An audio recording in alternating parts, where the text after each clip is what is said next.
Salut à tous et bienvenue pour cette nouvelle rubrique des minutes d'un expert. Après avoir parcouru tant de domaines, nous nous sommes rendus compte que malgré nos connaissances, les gens aussi toujours à étudier les autres sur des éléments ferreux et des éléments non ferreux. Aujourd'hui, nous nous basons sur un élément non ferreux, il s'agit tout simplement du métal qu'on appelle l'aluminium. Comment identifier l'aluminium de façon simple et pratique? Dans notre rubrique, nous allons parler de ce phénomène. Suivez-moi.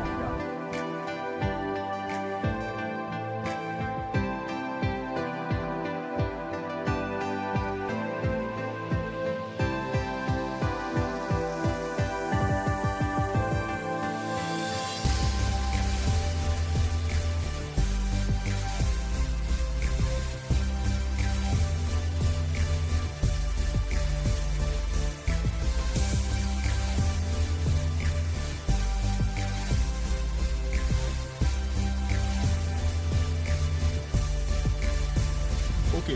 Premièrement, il faut donc savoir, lorsqu'on parle d'un élément non ferreux, c'est tout simplement parce qu'il ne contient pas cet élément important. Il s'agit tout simplement de cet élément simple qu'on appelle généralement le fer, qui est l'élément essentiel de l'aimant. Pour parler d'aimant, il faut parler essentiellement de cet élément ferreux du fer. L'aluminium, par contre, comme d'autres métaux à savoir, l'or, pourquoi pas le diamant, et le zinc, ou pourquoi non plus du cuivre, sont des éléments, des métaux non ferreux. Il s'agit tout simplement donc des métaux qui ne sont pas attirés par des aimants. Donc, première notion, ok. Il faut donc connaître tout simplement que l'aluminium dont nous parlons a une grande durée par rapport aux objets ferreux, parce qu'il est non ferreux. Pourquoi? Lorsqu'on parle de corrosion, voilà tout simplement pourquoi il y a corrosion dans les objets ferreux. Tout simplement parce que les objets ferreux, au moment de leur traitement, on retire de l'oxygène. Cet oxygène, au moment que l'objet est une fois exposé à l'air libre, l'oxygène vient s'installer. Et au fur et à mesure que les gouttelettes d'eau arrivent sur notre objet, il se crée généralement de l'oxyde, n'est-ce pas? Et cet oxyde, étant donné que l'eau est acide, c'est ça qui va donc corroder généralement au fur et à mesure quelque temps notre élément qui est ferreux. Par contre, l'aluminium, qu'est-ce qui se passe? Chez l'aluminium, on extrait généralement cet aluminium, c'est-à-dire que de la même façon, on enlève de l'oxygène. Et lorsqu'on enlève donc de l'oxygène, une fois notre objet se retrouve encore à l'air libre, par exemple sur une voiture, l'oxygène va de nouveau se réinstaller. Maintenant, lorsque l'oxygène se réinstalle, ça forme plutôt une couche protectrice. Il s'agit tout simplement de l'oxyde d'aluminium. Cet oxyde d'aluminium va donc protéger notre matériau pour que le matériau ait une grande résistance, une durabilité. C'est pourquoi vous allez voir là, l'aluminium résiste. Et lorsqu'on fait une toiture en aluminium, waouh, c'est beaucoup d'années. Et lorsqu'on revient donc, pourquoi cet élément?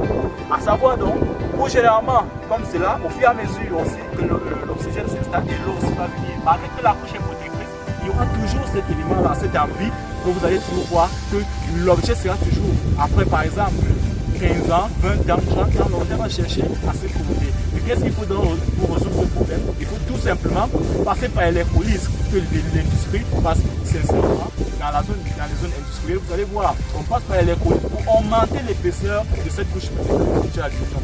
C'est pourquoi vous voyez donc l'aluminium a une grande durée. Et pourquoi généralement ceux qui achètent des objets des œuvres,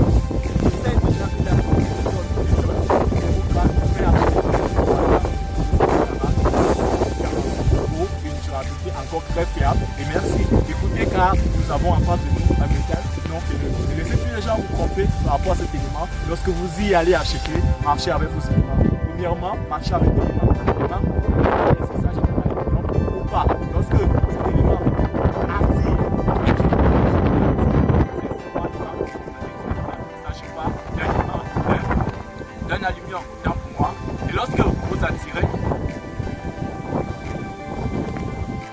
ok, lorsque vous arrivez donc au marché pour acheter votre aluminium, vous devez premièrement regarder si l'objet en question est attiré par l'aimant ou pas. Lorsque vous constatez que l'objet est attiré par l'aimant, vous devez directement définir qu'il s'agit de l'alliage.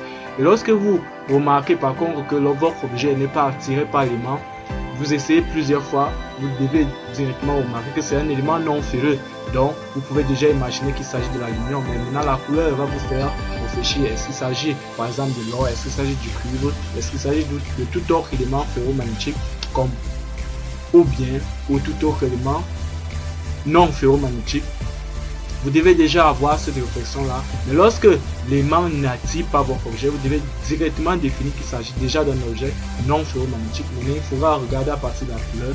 Est-ce qu'il s'agit de l'aluminium? La couleur pure, bien sûr. Et là, vous pouvez définir quel aimant. Deuxièmement, on a dit l'aluminium était maniable par sa masse atomique était de 27. C'est-à-dire, vous pouvez donc toucher. Au toucher, vous allez remarquer que l'aluminium est facilement maniable et vous pouvez donc déterminer cela à partir du toucher. Donc, merci de toujours suivre les minutes d'un expert. Nous sommes ensemble et pour cette rubrique, nous vous disons merci. Nous espérons que vous avez beaucoup appris et nous disons à la prochaine édition. Merci.